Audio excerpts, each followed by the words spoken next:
Huling yugto ng aming kwento. Mapupunta tayo sa bahay ng pamilya ni Jose Rizal sa Calamba. Dito, magaganap ang isang masayang pagtatapos na puno ng emosyon at pag-asa.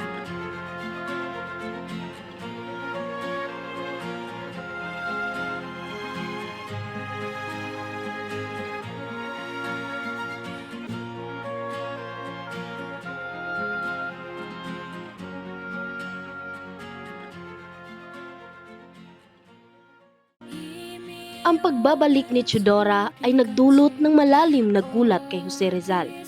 Ang pagkakataong ito ay puno ng mga masasayang pag-iyak, pagyakap at pagtitiwala sa kanilang pamilya. Nagkaisa sila sa kanilang pagmamahal at suporta kay Doña Chidora. At sa pagwawakas ng kwento, ang pamilya Rizal ay nagpapakita ng kanilang lakas at pagkakaisa sa kabila ng mga pagsubok na kanilang pinagdadaanan. Sa pagkakabalik ni Chidora, ang kwento ay natatapos at ito ay nagbibigay diin sa halaga ng pamilya at pag-asa sa kabila ng mga pagsubok.